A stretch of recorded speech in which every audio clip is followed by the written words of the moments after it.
Hi friends, எல்லாருக்கும் நமஸ்காரம். இன்றைக்கு நம்ம தயார் பண்ண போகிறது கேரளா ஸ்பெஷல் பால் கப்பை தான். நல்ல சூப்பர் டேஸ்ட்டு தான் இந்த பால் கப்பைக்கு.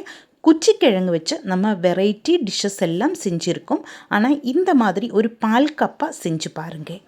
குச்சிக்கிழங்குன்னு கப்பா என்று தான் மலையாளத்தில் சொல்லுவாங்க. இந்த சூப்பர் டேஸ்டி பால் கப்பா எப்படி தயார் பண்ணலாம் என்று நமக்கு பார்க்கலாம். அதுக்காக இவ்வளோ குச்சிக்கிழங்கு நான் எடுத்து வச்சுருக்கிறேன். இது நல்லா கழுகி க்ளீன் பண்ணி எடுத்திருக்கு. இனி நமக்கு இது சின்ன பீஸாகிட்டு கட் பண்ணி எடுக்கலாம். அதுக்கப்புறமா வேக வச்சு எடுக்க வேண்டியது இருக்குது.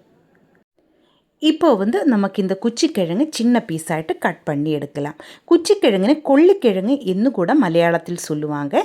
இப்போ பாருங்கள், இந்த மாதிரி சின்ன பீஸாகிட்டு தான் நம்ம கட் பண்ணி எடுக்கணும். அதுக்கப்புறமா ஒரு குக்கரில் போட்டு தேவையான தண்ணி ஊற்றி கொஞ்சமாக உப்பும் சேர்த்தி நமக்கு இது ஒரு 3 முதல் 4 விசில் வருந்த வரைக்கும் வேக வச்சு எடுக்கலாம். இது நல்லா வெந்திருந்தாலும் பரவாயில்ல. இது நம்ம உடைச்சி போட வேண்டிய ஒன்று தான். அதனால கொஞ்சம் அதிகம் வெந்து போயிருந்தாலும் பிரச்சனை இருக்காது.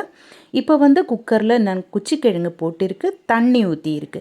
இதிலேக்கு தேவையான உப்பு போடலாம். அதுக்கப்புறமா குக்கர் மூடி நமக்கு ஒரு 3 விசில் வருந்த வரைக்கும் வேக வச்சு எடுக்கலாம். குச்சிக்கிழங்கு அப்படியே இருந்து வேகட்டும். இந்த டைமில் ஒரு 8 சின்ன வெங்காயம், 4 பல்லு பூண்டு, 2 பச்சை மிளகாய், 4 சின்ன வெங்காயம் நைஸாக ரவுண்டில் கட் பண்ணியதும் 2 தண்டு கறிவேப்பிலையும் நான் எடுத்து வச்சுருக்கு. இனி மிக்சியோட ஜார்லேக்கு 2 பச்சை மிளகாயும் பூண்டும் அதே மாதிரி சின்ன வெங்காயம் சேர்த்து நமக்கு க்ரஷ் பண்ணி எடுத்துகிட்டு வரலாம். பச்சை மிளகாய் உங்களோட காரத்துக்கு கரெக்டாக ஆகிற மாதிரி நீங்கள் எடுத்துக்கோங்க. எனக்கு 2 பச்சை மிளகாய் போதும், நல்லா காரமாக இருக்கும். இப்போ பாருங்கள், இந்த மாதிரி க்ரஷ் பண்ணி எடுத்து வச்சுருக்கு. இப்போ நம்ம குச்சிக்கிழங்கு 3 விசிலில் கரெக்டாக வெந்து வந்துருச்சு. இந்த தண்ணி நமக்கு வடித்து போடலாம். இப்போ நான் அந்த தண்ணியெல்லாம் மாற்றி இந்த மாதிரி எடுத்திருக்கு. இனி ஒரு கடாயை நான் அடுப்பில் வச்சு சூடு பண்ணியிருக்கேன். அதிலேக்கு 1.5 டேபிள் ஸ்பூன் எண்ணெய் ஊற்றியிருக்கு. கடுகும் சேர்த்தியிருக்கு. கடுகு நல்லா வெடித்ததுக்கு அப்புறமா நமக்கு இதிலேக்கு வரமிளகாயும் கூட நம்ம கட் பண்ணி வச்சுருந்த சின்ன வெங்காயம் போட்டு நமக்கு ஃப்ரை பண்ணி எடுக்கலாம். இனி இதிலேக்கு தேவையான கருவேப்பிலை சேர்க்கலாம். சின்ன வெங்காயம் லைட் ப்ரௌன் கலர் ஆகுன வரைக்கும் நமக்கு ஃப்ரை பண்ணி எடுக்க வேண்டியது இருக்குது. அதுக்கப்புறமா நம்ம க்ரஷ் பண்ணி வச்சுருந்தா சின்ன வெங்காயம், பூண்டு, பச்சை மிளகாய் இவையே சேர்த்து நல்லா வணக்கி எடுக்கலாம். இதனோட பச்சை வாசம் எல்லாம் போகணும். அது வரைக்கும் நல்லா வணக்கி எடுக்கணும். தேவையான உப்பு இதிலேக்கு நம்ம சேர்க்கணும். குச்சிக்கிழங்கு நம்ம உப்பு போட்டு தான் வேக வச்சு எடுத்திருக்கு. அதனால் இதிலேக்கு உப்பு சேர்க்கும்போது பார்த்து சேர்த்திக்கோங்க. இப்போ நம்ம இதிலேக்கு குச்சிக்கிழங்கு சேர்த்து நல்லா மிக்ஸ் பண்ணி எடுக்கலாம். பச்சை மிளகாயும் பூண்டும் அதே மாதிரி சின்ன வெங்காயமும் எண்ணெயும் எல்லாம் நம்ம குச்சிக்கிழங்கில் நல்லா பிடிக்கணும். இந்த மாதிரி நல்லா கலரி விட்டு மிக்ஸ் பண்ணி எடுத்துக்கோங்க. அதுக்கப்புறமா இது ஒன்று உடச்செடுக்கலாம். இந்த மாதிரி குச்சிக்கிழங்கு நல்லா கலரி விட்டு கரெக்டாக உடச்செடுத்துக்கோங்க. இப்படி தான் செய்யணும்.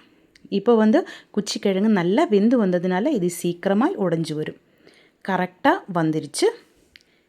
இப்படி தான் இருக்கணும். இனி நமக்கு இதிலேக்கு 1 கப்பு பால் சேர்க்கலாம். இது தேங்காய் பால் தான். ஒரு தேங்காயோட பால் தான் நான் இதிலேக்கு சேர்த்தியிருக்கு. இவ்வளவும் ஊற்றியிருக்கு. நல்லா மிக்ஸ் பண்ணி எடுத்துக்கோங்க. இந்த மாதிரி கலரி விட்டு குச்சிக்கிழங்கும் தேங்காய் பாலும் கரெக்டாக மிக்ஸ் ஆகிட்டு வரணும்.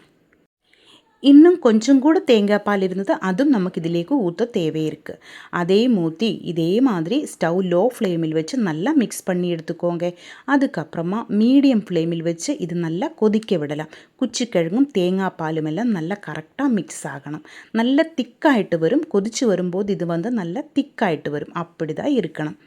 இப்போ பாருங்கள், நல்லா கொதித்து வந்துருச்சு. கொஞ்சம் உப்பு கூட நான் இதிலேக்கு சேர்த்தியிருக்கு. நல்லா மிக்ஸ் பண்ணி எடுக்கலாம். ஸ்டவ் இப்போ மீடியம் ஃப்ளேமில் தான் இருக்குது. நல்லா கொதித்து வந்துகிட்டே இருக்குது.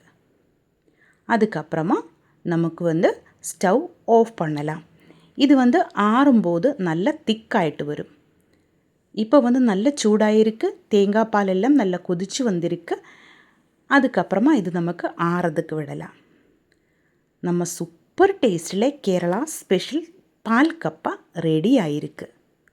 பிரேக்ஃபாஸ்டாயும் டின்னராயும் ഒക്കെ நமக்கு இந்த பால் கப்பை சாப்பிடலாம். நல்ல சூப்பர் டேஸ்ட்டாக இருக்கும். கண்டிப்பாக நீங்கள் ட்ரை பண்ணி பாருங்கள். இந்த வீடியோ உங்களுக்கு பிடிச்சிருந்தால் சேனல் சப்ஸ்கிரைப் பண்ணுங்கள், லைக் பண்ணுங்கள். கேரளா ரெசிபிஸ் பிடிக்கிற ஃப்ரெண்ட்ஸுக்கெல்லாம் நீங்கள் ஷேர் பண்ணி கொடுங்க.